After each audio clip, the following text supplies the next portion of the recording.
I think this is a really good question out of the guy who's got 18,000 numbers next to his name, and then it says views. Probably something close to how many views we'll have on this video once it's posted. So, from the standpoint of logical Clemson observers, fans, analysts, all the things that you guys are, how do you guys view the calls that were made in the game last year? So we had a targeting, of course, against Sean Wade that gave Clemson a first down late in the first half that led to a touchdown when Ohio State was going to get off the field. Ohio State's second best cornerback off the field for the rest of the game. You had a running into, then roughing the punter deep in Clemson's territory, which obviously Clemson was punting to Ohio State. That extended the drive. Clemson scored a touchdown on that drive. Then you had the incomplete / catch and strip by, I believe it was Jeffrey Okudah, that led to an Ohio State touchdown that gave them a momentary lead before it was taken off the board. And really, the J.K. Dobbins, he dropped the ball. I'm not even going to touch that because that's a legitimate call. He didn't catch the ball. That was a missed opportunity by Ohio State, but the officials had nothing to do with that. Sounds like noise to me, Mark.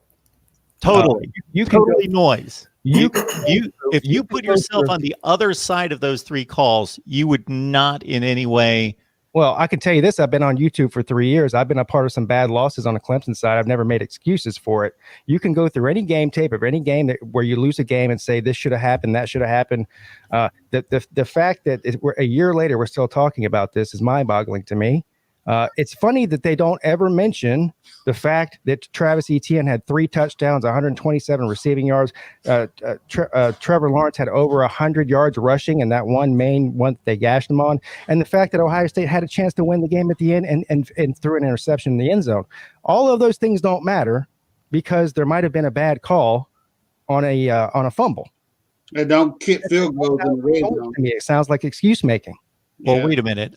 I have made both claims. Ohio State lost the game. Clemson won the game. Etienne did what he did in the fourth quarter as a pass receiver. Trevor Lawrence did what he did as a runner. The Clemson defense made the plays that they needed to make in the end. Both can be true. They don't have to be exclusive. So I have made all the points on the Clemson side that they won the game.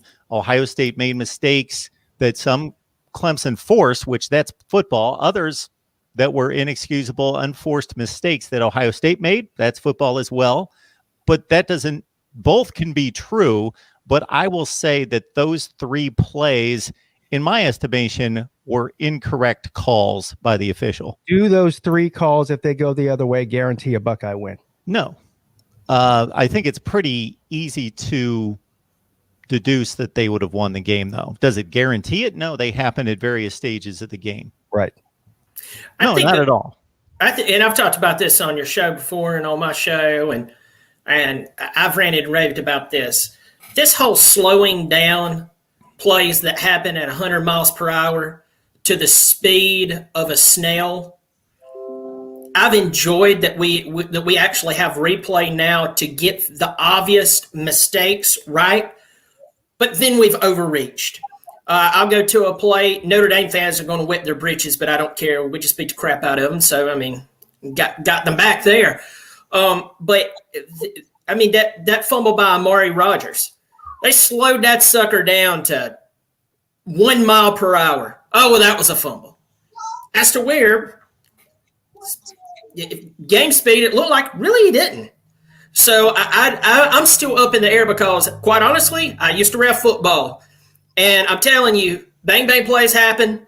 You slow stuff down, and you've got, Bubba Joe over here, drunk as old coot, kicked back in his camouflage recliner going, those dumb son of a guns can't see anything.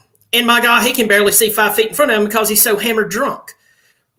When you slow down everything and you get 70 angles from it, and now we have the Skycam view, and then we have the pylon view, and we have the water girl view, and we have the pom-pom view, and then we've got whatever they've put in Herb Street's hair to focus this week on it. You get all these views, and then before you know it, it's like, what do these guys see? These guys are just morons. I mean, No, we have so many views, and we have made the game so slow that it is now excruciating. And I still think it was a bang bang play. I still think that if you're an Ohio State fan, it's a fumble. If you're a Clemson fan, you can't say he completely had control because a defender's arm was in there and it was hard for him to control. Yeah, there we go. Everybody else continues on that one. I want to make it clear that I don't think any one of those three plays was egregiously missed by the officials or the review. I think that they're all questionable, and they all just happen to go against Ohio State. Sure, and I get that. Once again, if I'm a Buckeye, if I'm a Clemson fan, it's one of those things where you're teetering. But at the same time, the game that's going to go on Friday night, none of that is going to matter.